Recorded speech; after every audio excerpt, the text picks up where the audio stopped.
నాకు ప్రాబ్లం ఏరా? ఏం ప్రాబ్లం అన్నా? ఇక నేను పర్సనల్ గా మాట్లాడతాను, ఫోన్ లో మాట్లాడతాను. పర్సనల్ గా కాదన్నా, ఇప్పుడు ఆయన మా ఆధ్వర్యంలో జాయిన్ అయ్యిండు, నేను ఒక మినిస్టర్ని. ఆయన జాయిన్ అయిన కోపం కాదు అసలు, యాటిట్యూడ్ నాకు నచ్చగానే. యాటిట్యూడ్ అంటే ఇన్ని సంవత్సరాల నుంచి మాకు పని చేస్తా ఉన్నాడు కదన్నా, లేని యాటిట్యూడ్ ఇప్పుడు కొత్తగా ఇప్పుడు మీరు జాయిన్ చేసుకున్నారు, నేను ఇప్పుడు ఏం మాట్లాడతాను చెప్పు. అంత ముందు నాతో ఒక మాట, మీరు ఈ మాట అని ఉంటే నేను డెఫినెట్ గా మీ దగ్గరికి వచ్చి. ఇప్పుడు నన్ను మేయర్ ని జాయిన్ చేసుకున్నారు కాదన్నా, నా దగ్గర మేయర్ ని జాయిన్ చేసుకున్నారు. మేయర్ జాయిన్ అయిన విషయం నాకు తెలియదు కదా. ఇప్పుడు ఆమె మీకు సంబంధం కదా, నా కాన్స్టిట్యున్సీ ముచ్చడి చెప్తానా, నాకు తెలియకుండా మేయర్ ని జాయిన్ చేసుకున్నారు. ఇప్పుడు నా ఎంబడి నేను తిప్పుకుంటలేనా? కాంగ్రెస్ పార్టీ కోసమే కదా ఆయన తిరిగేది, వేరే దేనికోసమో కాదు కదా. ఈరోజు రాజ్ కుమార్ ని తెలుసుకొని రాజ్ కుమార్ ని లీడర్ ని చేస్తా, భరత్ ఎవరు, భరత్ కొండమురళి వర్గము అని అంటే, ఇప్పుడు వర్గాలు పెట్టాలంటే మొత్తం పరకాల నియోజకవర్గం అంతా వర్గాలు చేద్దామంటే చేద్దామన్నా, మాకేం ప్రాబ్లం లేదు. మీరు వర్గాలు అనేటువంటి మాట మాట్లాడడం కరెక్ట్ కాదు. ఒక్కటి ఎప్పుడు కూడా నేను ఎక్కడ కించపరిచి మాట్లాడలేదు అన్నా, నేను ఎప్పుడు కించపరిచి మాట్లాడలేదు అన్నా. నిన్న కూడా మాట్లాడుతూ నేను కొండమురళి గారి పేరు తీసుకొని ఇంకా సహకరించాలని ప్రతి ఒక్కరి పేరు తీసుకొని పర్లేదు. మిమ్మల్ని గెలిపించారు కాబట్టి మీరు తీసుకోవాల్సిందే, తీసుకోకపోతే మీకే పరువు పోతుంది, మీకే ఇబ్బంది అవుతుంది, అది మాకు తెలుసు. ఇప్పుడు భరత్ అనేవాడు, భరత్ కాదన్నా, కాదు ఇది ఇక్కడితో తెగాలన్నా. ఎందుకు అనంటే, మీరు ఒకరిని విడిగా చేసి మా వెంబడి ఉంటాను అనేటువంటి మాట చేసి, ఇప్పుడు 30 ఏళ్ళ నుంచి ఉన్నటువంటి అభిమానాన్ని అయితే చంపుకోలేరు కదన్న వాళ్ళు. ఇప్పుడు మీకు పని చేయకపోతే మీరు అడగాలి, మీకు పని చేయ అన్న. సౌజన్యతో సహా వ్యతిరేకించారు. సౌజన్య సొక్కవా అన్న? సౌజన్యం అన్న సొక్కవా? సౌజన్యను ఎంపీపీ చేసింది మేము, ఎంపీపీ కావాల్సింది భరత్. అయినా కూడా ఇచ్చిన మాట కష్టపడారు. ఆవిడను ఎవరు దేకరన్న, కొండమురళి పేరుతోటే ఆమె దేకుతాండ్రు. ఆమె ఇప్పుడు మేము ఉంటే ఆ విశ్వాసం పెట్టి ఆమెను దింపేటోళ్ళం. అవసరం అయితే ఇప్పటికి కూడా మేము దింపడానికి వెనకాడం. అట్లాంటివి చేస్తే మాత్రం మొహమాటం లేకుండా చెప్తాను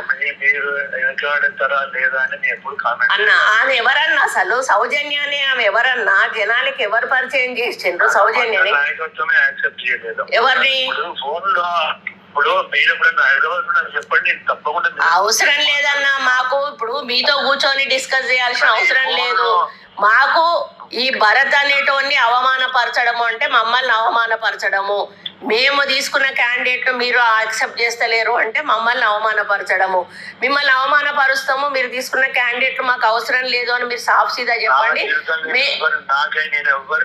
కాదన్నా, ఆయన పర్మిషన్ కోసం పెడితే ఆయన మీద కేసు ఎట్లా పెడతారన్న? మీటింగ్ కోసం పర్మిషన్ కు పెడితే ఆయన మీద కేసు ఎట్లా పెడతారు?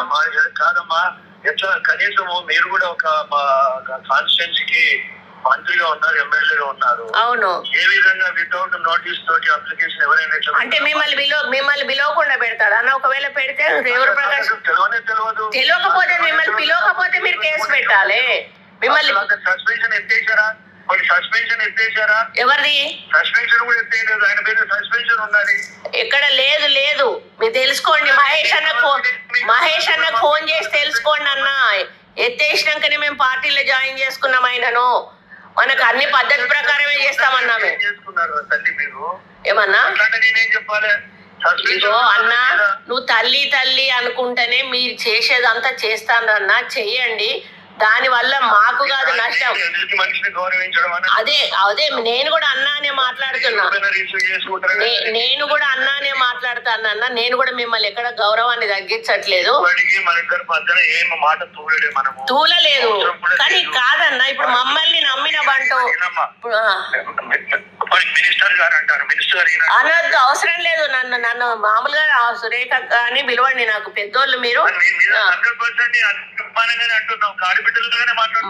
అవును, కానీ ఇప్పుడు మీరు రాజ్ కుమార్ ని జాయిన్ చేసుకుంటారు కాదన్నా, రాజ్ కుమార్ ని జాయిన్ చేసుకుంటారు. రాజ్ కుమార్ పార్టీకి ఎంత నష్టం చేసిండు అనేది మీకు తెలియదా అన్న? మరి పార్టీ నుంచి ఉట్టిగానే మేము పంపించినాం ఆయనను. ఏదైనా మండల నాయకత్వం యాక్సెప్టెన్స్ తోటే చేస్తానరా అని చెయ్యను. ఇప్పుడు ఏ మండలి ఎవరు వాళ్ళు వద్దన్నోళ్ళు ఎవరు ఈయనను? ఇప్పుడు ఇక వాళ్ళ సౌజన్య ఏమైనా కాంగ్రెస్ పార్టీలో పుట్టి పెరిగిందా? ఆమె ఎన్నెన్ని ఎక్కడెక్కడ ధర్మారెడ్డి గారి దగ్గర పైసలు తీసుకుందో నేను చెప్పనా? అంతటి కుమ్ముక్క అయిపోయి చెప్పాలి నాన్న, చెరువుల కాడ కుంటల కాడ పైసలు తీసుకొని. అవును, మరి అట్లాంటి వాళ్ళు పార్టీలో ఉన్నప్పుడు పార్టీ కోసం 100% తెలియంది కాదు, మీకు తెలియడానికే చెప్తానా. సౌజన్య అన్నది అంటే సౌజన్య క్యారెక్టర్ గురించి చెప్తానా. ఆమె నెక్స్ట్ టైం మీకు ఎమ్మెల్యే క్యాండిడేట్ గా ఆమె ఆస్పరెంట్ గా ఉంటది. ఆమెకు అంత పిచ్చి, ఏది పదవి అంటే అంత పిచ్చి ఆమెకి, మీకు తెలుస్తలేదు ఆమె గురించి. 0.1% కూడా తెలియదు మీకు ఆమె గురించి. మేం చెప్తాము, అనుభవించిన వాళ్ళం మేము చెప్తాము. ఆమె భరత్ ఎంపీపీ భరత్ కావాలన్నా పొరపాటున ఆమె అయింది. మేము అసమ్మతి పెడతామన్నా, చూద్దాం ఇక ఆమె ఎంపీపీ ఎట్లుంటుందో చూద్దాం. మేము అసమ్మతి పెడతాం. రేపు ఆమెను గద్దె దించుతామన్నా, ఖచ్చితంగా సౌజన్యను గద్దె దించుతాం. భరత్ను మేము ఎంపీపీ చేస్తాము.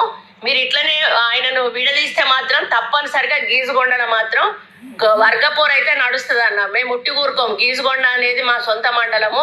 అక్కడ ఎవరికి అన్యాయం జరిగినా కూడా మేము నోరు మూసుకొని ఊరుకోము. మాకు అవసరం లేని వాళ్ళని కూడా మీరు ఎంటర్టైన్ చేసినా కూడా మేము ఊరుకోమన్నా. మిగతా కాన్స్టిట్యున్సీలలో లేదు. మీరు రాజ్ కుమార్ని తీసుకుంటే మాత్రం ఖచ్చితంగా మేము అక్కడ వర్గపోరు స్టార్ట్ చేస్తాము. అది ఖచ్చితంగా జరుగుతుంది.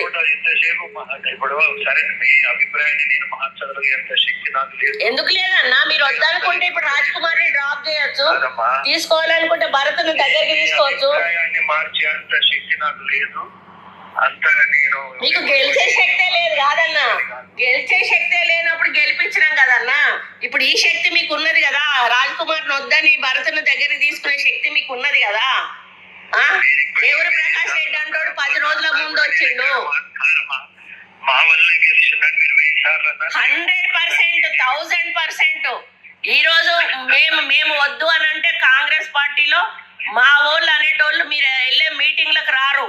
ఇప్పటికి కూడా నేను చెప్తా ఉన్నా, అది ప్రతి మండలంలో ప్రతి గ్రామంలో మీరు అనుకుంటారు, ఎమ్మెల్యేగా అనుకుంటారు. ధమ్కి కాదన్నా, మీరు భరత్ను వేరు చేయడం నచ్చదు. ధమ్కి కాదన్నా, ఉన్నమాట చెప్తున్నా.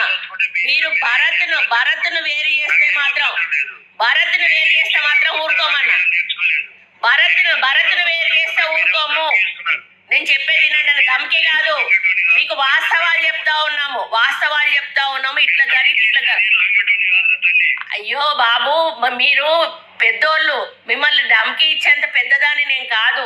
జరగబోయే వాస్తవాల గురించి నేను చెప్తాను. భరత్ను పక్కకు పెట్టి రాజ్ కుమార్ ని తీసుకుంటే చేస్తా కంపల్సరీ. ఇప్పుడు మా మనుషులకు అవమానం జరిగినప్పుడు మేము నోరు మూసుకొని కూర్చోం కదన్నా. ఇప్పుడు 30 ఏళ్ల నుంచి వాళ్ళు మాకు ఊడిగం చేసిండ్రు. మాకు ధమ్కి అన్నా, ఉన్నమాట చెప్తాను నేను.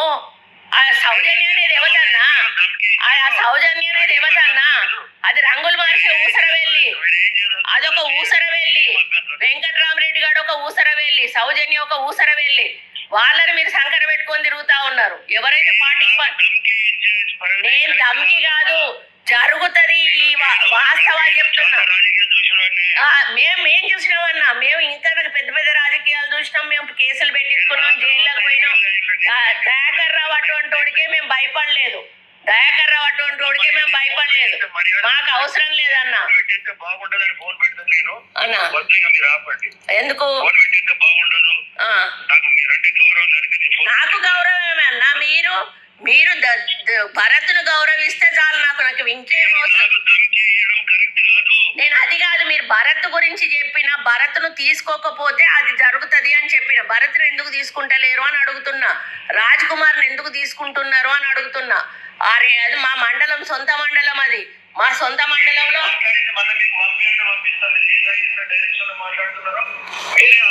రికార్డ్ చేసుకుంటున్నారు కదా, చేసుకోండి. నాకేం ప్రాబ్లం